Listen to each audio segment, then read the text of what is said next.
اور یہ سورہ فاتحہ الحمد سے شروع ہو رہی ہے۔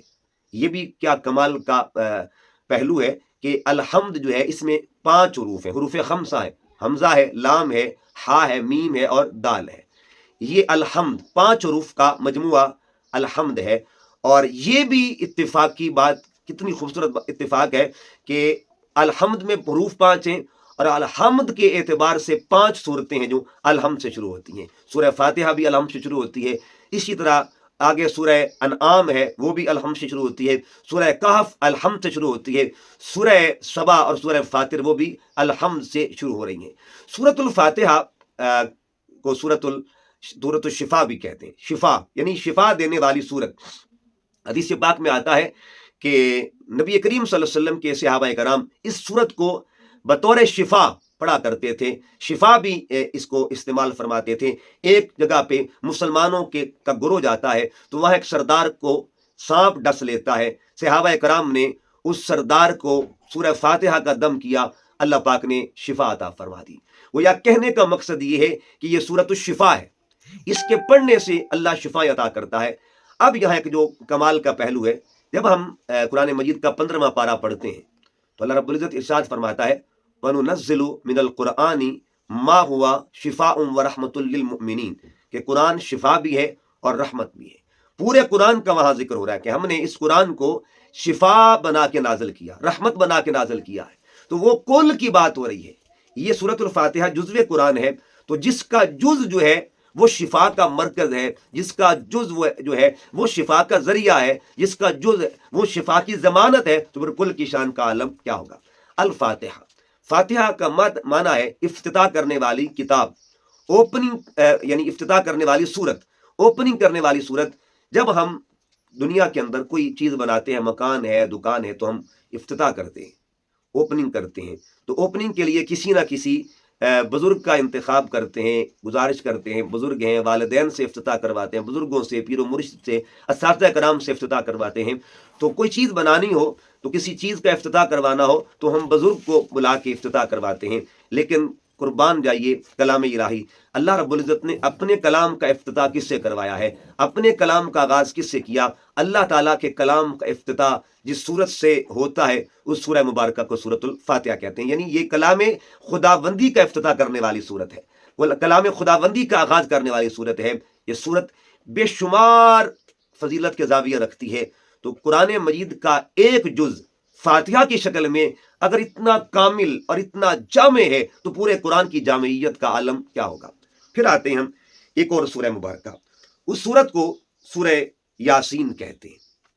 سورہ یاسین کے بارے میں آقا علیہ السلام نے فرمایا لِكُلِّ شَيْءٍ قَلْبٌ وَقَلْبُ الْقُرْآنِ یاسین، یعنی ہر چیز کا دل ہوتا ہے، قرآن کے دل کو یاسین کہتے ہیں۔ یہ بڑی خوبصورت بات ہے کہ یہ سورت یاسین جزو قرآن ہے، قلب قرآن بھی ہے، جزو قرآن بھی ہے، اور یہ نازل کہاں پہ ہو رہی ہے؟ یہ کسی دل پہ نازل ہو رہی ہے، یعنی دل پہ نازل، قلب پہ نازل ہو رہا ہے۔ قرآن کا دل کس پہ دل پہ اترا؟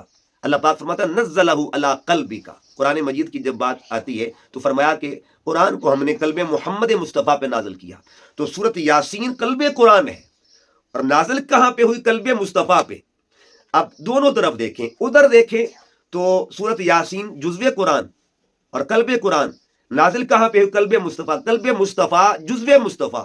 ادھر سورت یاسین جزو قرآن اور ادھر قلب مصطفیٰ جزو مصطفیٰ، جزو قرآن جزو مصطفیٰ پہ اتر رہا ہے، اور قلب بھی جزو مصطفیٰ، یعنی قلب جزو بدن ہوتا ہے۔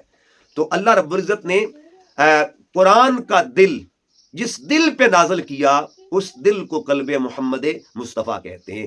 تو اگر دو زاویے یہاں نظر آئیں سامنے تو بے مثلیت کا ایک پہلو ملتا ہے کہ جزو قرآن بھی بے مثال ہے اور جزو مصطفیٰ بھی بے مثال ہے، قلب قرآن بھی شان والا ہے، قلب مصطفیٰ صلی اللہ علیہ وآلہ وسلم بھی شان والا ہے۔ اور پھر سرکار نے فرمایا کہ یہ وہ سورہ مبارکہ ہے، یہ وہ صورت ہے کہ جس صورت کے متعلق حدیث پاک میں آتا ہے کہ ایک مرتبہ اس کی تلاوت کی جائے۔ اسی حدیث کا حصہ ہے جس میں قلب قرآن کا ذکر ہو رہا ہے، یعنی یاسین کا ذکر ہوا۔ آقا علیہ السلام فرماتے ایک بار پڑھنے سے 10 قرآن کے برابر اجر ملتا ہے، یعنی یہ ہے ایک جزو قرآن کا مقام۔ سورت ہے قرآن پاک کی یاسین، اس کا یہ مقام ہے۔ تو پھر بتائیے سارے قرآن کی عظمتوں کا عالم کیا ہوگا۔ ایک بڑی خوبصورت حدیث پاک جس کو صاحب مشکات نے نقل فرمایا ہے کہ آقا دو جہاں صلی اللہ علیہ وسلم کی تخلیق سے 1000 کائنات کی تخلیق سے 1000 سال قبل اللہ رب العزت نے سورت یاسین کی خود تلاوت فرمائی، حدیث پاک میں آتا ہے، اور اپنے محبوب کریم صلی اللہ علیہ وسلم کو اللہ نے یاسین سنائی، سورت یاسین سنائی، حدیث پاک میں آتا ہے۔ اسے صاحب مشکات نے نقل کیا ہے۔ فضائل قرآن کا باب آپ پڑھیں، جب سورتوں کی فضیلت کا ذکر ہوتا ہے تو اللہ رب العزت نے دنیا کے یعنی تخلیق کائنات سے قبل 1000 سال پہلے کا یہ معاملہ ہے۔ اللہ پاک نے محبوب کو قرآن سنایا اور قرآن کا یہ جز سنایا، یاسین والقرآن الحکیم انک لمن المرسلین۔ اب یہاں بھی بڑا خوبصورت پہلو ہے، جہاں عظمت قرآن کا پہلو ملے گا وہاں عظمت مصطفیٰ کا پہلو ملے گا۔ یاسین والقرآن الحکیم، اے حبیب صلی اللہ علیہ وسلم آپ انک لمن المرسلین، آپ رسولوں میں سے ہیں۔ تو تخلیق کائنات سے 1000 سال قبل حضور علیہ السلام کو اللہ قرآن سنا بھی رہا تھا اور اللہ مصطفیٰ کریم کی رسالت کا تذکرہ بھی فرما رہا تھا، رسالت محمدی کے چرچے بھی ہو رہے ہیں۔ یعنی 1000 سال قبل تخلیق کائنات سے پہلے مصطفیٰ کریم کی عظمتوں کا بھی چرچا ہو رہا ہے، قرآن کی عظمتوں کا بھی چرچا ہو رہا ہے۔ اللہ تلاوت فرما رہا تھا اور حضور علیہ السلام اسے سماعت فرما رہے تھے۔ اب پھر دیکھیے گا یہ جو سورہ یاسین ہے اس کا ایک اور پہلو ہے۔ یاسین جزو قرآن ہے، اور اگر جب آپ قرآن مجید کو کھولتے ہیں تو قرآن مجید کا پہلا پیج جو ٹائٹل پیج اس کو آپ کھولتے ہیں تو اندر اللہ تعالیٰ کے نام دکھائی دیتے ہیں، اسماء حسنہ دکھائی دیتے ہیں۔ دوسری طرف دیکھیں آپ جب قرآن مجید کو کھولتے ہیں تو اسماء مصطفیٰ کریم صلی اللہ علیہ وسلم دکھائی دیتے ہیں۔ حضور علیہ السلام کے جو نام ہیں محمد، احمد، حامد، ان ناموں کے اندر ایک نام آتا ہے یاسین صلی اللہ علیہ وآلہ وسلم۔ تو گویا یہ یاسین کی جو صورت ہے، یہ دو صورتیں یہاں پہ اب آ گئیں، ایک صورت قرآن ہے، ایک صورت محمد مصطفیٰ ہے۔ ایک یاسین وہ ہے جو صورت قرآن ہے، ایک یاسین وہ ہے جو صورت مصطفیٰ صلی اللہ علیہ وآلہ وسلم۔ تو آقا دو جہاں صلی اللہ علیہ وسلم کا نام بھی یاسین ہے۔ اللہ پاک نے جہاں قرآن کے جز کو یاسین کا نام دیا ہے وہاں محبوب علیہ السلام کو بھی یاسین کا نام دیا ہے۔ پھر دیکھیے گا سورہ ملک، اس کے متعلق حدیث مبارکہ ہے، نبی کریم صلی اللہ علیہ وآلہ وسلم نے فرمایا یہ وہ سورہ ملک ہے قرآن مجید میں قیامت کے دن بندے کی بخشش فرمائے گی، یعنی بندے کی صفات کرے گی، بندے کی سفارش کرے گی۔ یہ قرآن کی صورت قیامت والے دن بخشش کا ذریعہ بنے گی۔ اللہ تعالیٰ کا جو بندہ جو اس صورت کو تلاوت کرتا ہوگا سورہ ملک کو، یہ اس کی شفاعت کرے گی، اور اللہ پاک سورہ ملک کی شفاعت پر پڑھنے والے کی بخشش فرما دے گا۔ سورہ ملک جو ہے شفیع بنے گی، تو جہاں قرآن سارے کا سارا شفیع ہے تو وہاں اس کا جز بھی شفیع ہے، قرآن بھی شفاعت کرے گا، قرآن کا جز بھی شفاعت کرے گا۔ تو جز بھی شان والا ہے، کل بھی شان والا ہے۔ پھر دیکھیے ایک سورہ مبارکہ جسے سورہ رحمان کہتے ہیں۔ سورہ رحمان اس کو عروس القرآن بھی کہا گیا، یعنی قرآن کی دلہن۔ اس کے اندر دو خوبصورتیاں جو نمایاں ہیں کہ حسن صوت اور حسن لفظ، یعنی یہ وہ صورت ہے جس میں 31 ٹائم ایک ہی بات کو دہرایا گیا ہے۔ فَبِأَيِّ آلَاءِ رَبِّكُمَا تُكَذِّبَانِ، اللہ رب العزت نے ایک آیت کو دہرایا۔ یہ سورہ مبارکہ وہ سورہ مبارکہ ہے کہ جس کو جدید دور میں، آج جو میڈیکل سائنس کا دور ہے، ٹھیک ہے، ماڈرن سائنسز کو دیکھیں تو بڑے بڑے جو ڈاکٹرز ہیں انہوں نے اس پہ تجربہ کیا، ریسرچ کی۔ اس سورہ مبارکہ کو جو بڑے بڑے ہاسپٹلز ہیں اس کے اندر سنایا جاتا ہے، اور انہوں نے یہ بات تجربے کے بعد یہ بات کئی بڑے بڑے ڈاکٹرز اس بات پہ اعتراف کرتے ہیں اور یہ کہنے پہ مجبور ہو گیا کہ سورہ رحمان اگر ایک مریض سنے، وہ ہارٹ پیشنٹ ہو یا اور مختلف اس کے اندر امراض ہوں، تو مختلف امراض جو ہیں ان کے خاتمے کے لیے جدید دور میں سورہ رحمان سنائی جاتی ہے، اور سورہ رحمان کے ذریعے اللہ تعالیٰ مریضوں کو شفا عطا فرماتا ہے۔ تو جدید سائنس جو ہے وہ بھی یہ بات کہنے پہ مجبور ہو گئی ہے کہ قرآن کی ایک سورت کا یہ کمال ہے کہ وہ شفا کا ذریعہ بن سکتی ہے، وہ صحت کا ذریعہ بن سکتی ہے، انسان کو اللہ کے اس کلام کے ذریعے صحت نصیب ہوتی ہے، اور یہ سورہ رحمان کی برکت ہے۔ استاد محترم یہ بات یاد رکھیں، قرآن کل بھی شان والا ہے اور قرآن جز بھی شان والا ہے۔ آئیے ایک اور سورہ مبارکہ کی طرف، سورہ حشر۔ سورہ حشر یہ قرآن کا ایک جز ہے 28ویں پارے میں، اس کا بھی جز آگے ہے۔ حدیث پاک میں آتا ہے اس کی جو آخری 3 آیات ہیں، آخری جو لاسٹ میں 3 آیات ہیں، ان کی عظمت، ان کی شان، ان کا مقام کیا ہے؟ آقا کریم صلی اللہ علیہ وسلم نے فرمایا جو بندہ صبح کے وقت اعوذ باللہ سمیع العلیم من الشیطان الرجیم کے ساتھ ان 3 آیتوں کی تلاوت کرے گا تو 70,000 فرشتے زمین پہ اترتے ہیں اس کی بخشش کے لیے اور اس کی بخشش کی دعائیں مانگتے ہیں۔ سورہ حشر کا جز تلاوت کیا ہے، سورہ حشر کا جز بھی کمال کا ہوتا ہے۔ پھر دیکھیے سورہ حشر کا جز اگر دیکھیں وہ کمال ہے تو پھر سورہ حشر کی عظمت کا عالم کیا ہوگا؟ اسی طرح آپ سورہ بقرہ جو قرآن مجید کی سب سے بڑی سورہ مبارکہ ہے، سب سے بڑی سورہ مبارکہ ہے، اب اس کی جو آیتیں ہیں وہ 286 آیتیں یعنی 286۔ اگر آپ ان آیتوں کو ہی دیکھیں تو بڑا خوبصورت ربط ہے اور بڑا خوبصورت عدد ہے۔ ادھر دیکھیں گے تو 86 یعنی ایک حصہ 86 والا اور دوسری طرف دیکھیں گے تو 28، ٹھیک ہے جی، 286 ایک طرف 86 بنتا ہے اور دوسری طرف اگر جڑا بنائیں گے تو 28 بنے گا۔ تو 28 اور 86 یعنی 2 طرح کی تقسیم کریں تو 28 مدنی صورتیں بنتی ہیں، 86 مکی صورتیں بنتی ہیں۔ یہ سورہ بقرہ بھی وہ شان والی صورت ہے جو جز کے اعتبار سے بھی شان والی ہے اور کل کے اعتبار سے بھی شان والی ہے۔ آقا تو جہاں صلی اللہ علیہ وسلم نے فرمایا کہ جس گھر میں سورہ بقرہ کی تلاوت ہوتی ہے وہ گھر شیطان کے داخلے سے محفوظ ہو جاتا ہے، اللہ تعالیٰ شیطان کو اس گھر میں داخل ہونے نہیں دیتا۔ یہ سورہ بقرہ کی برکت ہے۔ پھر سرکار صلی اللہ علیہ وسلم کی ایک اور حدیث مبارکہ، آقا تو جہاں صلی اللہ علیہ وسلم نے فرمایا رات کے پہر سونے سے پہلے جو بندہ سورہ بقرہ کی آخری آیات تلاوت کرتا ہے، آمن الرسول بما انزل الیہ من ربہ والمؤمنون، یہاں سے لے کے اینڈ تک جو تلاوت کرتا ہے، میرے کریم آقا علیہ السلام فرماتے ہیں یہ آیتیں اس کے لیے کافی ہیں، اس کے تمام معاملات کے لیے کافی ہیں۔ تو کہنے کا مقصد یہ ہے کہ سورتوں کو ابھی 2 حصوں میں تقسیم کریں تو سورت کا جز بھی شان والا، سورت کا کل بھی شان والا، اور جب پورے قرآن کو دیکھیں سورت جز بنتا ہے۔ تو کہنے کا مقصد اور پیغام یہ ہے کہ قرآن جزوی اعتبار سے بھی شان والا ہے اور قرآن کلی اعتبار سے بھی شان والا ہے۔ جب بات جز کی ہو تو اللہ فرماتا ہے فَأْتُوا بِسُورَةٍ مِّن مِّثْلِهِ، ایک مقام پہ فرمایا بِعَشْرِ سُوَرٍ مِّثْلِهِ، 10 صورتیں ہی لا کے دکھا دو قرآن مجید جیسی، پھر ایک صورت لا کے دکھا دو۔ پھر اللہ رب العزت نے فرمایا قُلْ لَئِنِ اجْتَمَعَتِ الْجِنُّ وَالْإِنسُ، سارے جن اور انسان جمع بھی ہو جائیں اور وہ کوشش کریں کہ قرآن جیسی کتاب لا کے لے آئیں تو اللہ فرماتا ہے ایسا ہرگز نہیں کر سکتے۔ تو قرآن کی عظمت یہ ہے، قرآن کی شان یہ ہے، یہ جزوی اعتبار سے بھی عظمت والا ہے اور یہ کلی اعتبار سے بھی عظمت والا ہے۔ آخر پہ ایک خوبصورت سا پیغام دے کے بات کو ختم کرتا ہوں۔ یہ تقریباً آج سے 30 یا 40 سال قبل کا واقعہ ہے۔ ملتان شہر میں ایک نوجوان تھا جو اپنے سفر پہ روانہ ہونے لگا، کراچی میں کام کرتا تھا۔ اس وقت 40 سال یا 45 سال قبل جائے تو یہ موبائل سسٹم کا بھی تصور نہیں تھا، یہ فون ہوتے تھے جو PTCL فون ہوتے تھے۔ تو یہ واقعہ اخبار جہاں میں لکھا گیا اس وقت، بڑا خوبصورت واقعہ آپ کے ساتھ شیئر کرنا چاہتا ہوں۔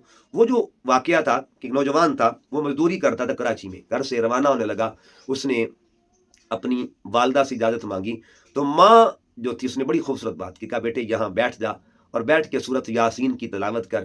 جو سورہ یاسین کی تلاوت کرتا ہے اللہ تعالیٰ اس کی حفاظت فرماتا ہے۔ یعنی سادہ عورت ہے لیکن یقین، ایقان اور کتنا ایمان اس کا مضبوط تھا۔ وہ بچے کو تربیت دے رہی ہے، تلقین کر رہی کہ بیٹے یہ سورت یاسین تلاوت کر۔ جب وہ سورت یاسین پڑھ رہا تھا تو ایک بچہ، وہ جو اس نوجوان کا بھتیجا تھا اور اس خاتون کا پوتا تھا، اس نے کہا دادی اماں آپ چاچو کو کیا سکھا رہی ہیں، کیا بتا رہی ہیں؟ کہا بیٹے میں قرآن بتا رہی ہوں، سورت یاسین۔ کہا دادی اماں اس سے کیا ہوتا ہے؟ تو دادی اماں نے اس بچے کے ذہن میں ایک بات ڈال دی، دل میں ایک بات ڈال دی کہ بیٹے کہ جو سورت یاسین پڑھتا ہے اللہ اس کی حفاظت فرماتا ہے۔ بہرحال اس نے سورت یاسین کی تلاوت کی، گھر سے روانہ ہوا۔ جب گھر سے روانہ ہوا تو والد صاحب اس کو بٹھا کے آئے گاڑی پہ۔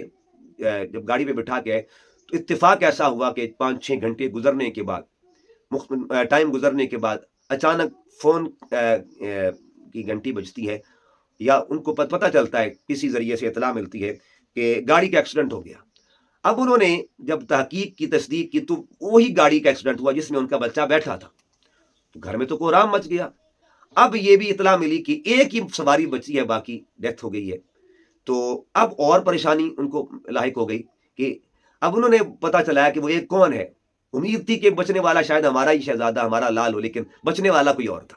بہرحال گھر میں ایک کوہرام مچا ہوا ہے، گھر سے روانہ ہو گئے ڈیڈ باڈی کو لینے کے لیے۔ یہ گھر میں سارے لوگ تصور کیے بیٹھے تھے کہ بچہ فوت ہو گیا، ڈیتھ ہو گئی اس کی۔ ساری بات ہے کہ جس گاڑی میں بیٹھا تھا اسی کا ایکسیڈنٹ ہوا ہے اور ایک ہی بچہ ہے وہ ان کا بیٹا نہیں ہے۔ تو گھر میں مہمان آ گئے، رشتہ دار آ گئے، یہ سوال ہونے لگے کہ بچہ تو ڈیتھ ہو گئی ہوگی، ڈیڈ باڈی کی تیاری ہو گئی کہ اس کو لینے کے لیے چل پڑے۔ جب وہ وہاں پہنچے تو ان کو وہاں بچہ نہ ملا، ڈیڈ باڈی نہ ملی، اب اور پریشان ہو گئے۔ اتنی پریشانی ہوئی کہ وقت گزرتا گیا، 10-12 گھنٹے یا زیادہ ٹائم گزرا کہ ماں جو تھی وہ گھر میں، اس کی عجیب حالت ہے، جس طرح دیوانہ پاگل مجنون ہو جاتا بندہ، ماں کی بیچاری کی حالت یہ تھی کہ ماں کہتی کہ میرا بچہ نہیں مر سکتا، میرا بچہ نہیں یعنی ایک تو ماں جو تھی کمرے میں بے ہوش پڑی تھی، تو اس کو بار بار ہوش لاتے، وہ جو بچہ تھا چھوٹا سا جو پوتا تھا، وہ دادی اماں کو آ کے کہتا جب ہوش میں آئی دادی اماں کہ دادی اماں آپ تو کہہ رہی تھی کہ جو سورت یاسین پڑھتا ہے اسے کچھ نہیں ہوتا۔ بہرحال کچھ ٹائم گزرنے کے بعد اچانک فون کی گھنٹی بجی۔ اتفاق یہ کہ جس کمرے میں وہ بی بی تھی نا، اسی کمرے میں فون تھا۔ خاتون نے یعنی اسی طرح کہہ دیا میرے بیٹے کا فون آیا ہے، جس طرح ایک بندہ آپ پہ سے باہر ہو جاتا، اس نے فون اٹھایا اور اتفاق یہ تھا کہ فون بیٹے کا تھا۔ اس نے کہا امی جان میں خیریت سے پہنچ گیا ہوں، اس لیے بتانے کے لیے فون کیا تھا۔ اب اس کے ہاتھ سے ریسیور چھوٹا، پھر وہ کہتی ہے کہ دیکھو میرے بچے کا فون ہے، میرے بچے کا فون ہے، میرے بچے کا فون۔ لوگ کہتے ماں ہے، کسی اور کا فون آیا ہوگا یہ کہہ رہی ہے۔ تھوڑی دیر کے بعد پھر فون وہ لوگ ملاتے ہیں، اب فون پہ رابطہ ہوا تو ان کا بیٹا تھا۔ تو والد نے پوچھا بیٹے کیا بات ہے، کدھر ہو؟ تو یہاں تو تمہارے جنازے کی تیاری ہو رہی ہے، ڈیڈ باڈی۔ کیا کہنے لگا بابا کون سی ڈیڈ باڈی، کیسا جنازہ؟ میں تو خیریت سے پہنچ گیا ہوں۔ انہوں نے کہا بیٹا جلدی واپس آؤ، جلدی واپس آؤ۔ بہرحال وہ نوجوان واپس آیا، داستان سنی، سارے رشتہ دار حیران تھے کہ یہ ہو کیا گیا ہے۔ اس سے پوچھا، اس نے کہا جی کہ میں نے سورۃ یاسین کی تلاوت کر کے گھر سے نکلا اور میرے بابا نے مجھے تلقین کی تھی بیٹے نماز کا جو ہے معاملہ وہ غفلت نہ کرنا۔ یہی گاڑی تھی جس کا ایکسیڈنٹ ہوا، میں اس میں بیٹھا تھا، لیکن ایک جگہ پہ پیٹرول پمپ پہ گاڑی رکتی ہے، میں نے نماز کا ارادہ کیا، میں نے سامان وہیں گاڑی پہ چھوڑا اور ساتھ والے کو کہا کہ آپ ایسا کرو میری سیٹ پہ آپ بیٹھ جاؤ اور اپنی سیٹ پہ میرا سامان رکھ دو۔ اس نے کہا کوئی بات نہیں، وہ میری سیٹ پر بیٹھ گیا، اپنی سیٹ پر میرا سامان رکھ دیا۔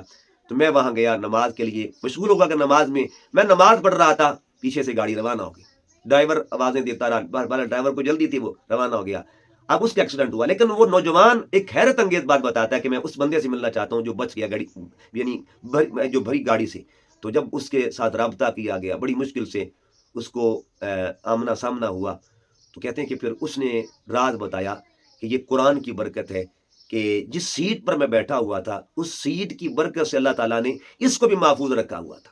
یہ قرآن کی برکت ہے، یہ سورت قرآن کی عظمت، سورت یاسین کی برکت ہے۔ تو کہنے کا مقصد یہ ہے کہ قرآن کا جز بھی شان والا ہے اور قرآن کا کل بھی شان والا ہے۔ اللہ تعالیٰ ہمیں قرآن مجید کے ساتھ دائمی تعلق نصیب فرمائے۔ وما علیہ الا البلاغ۔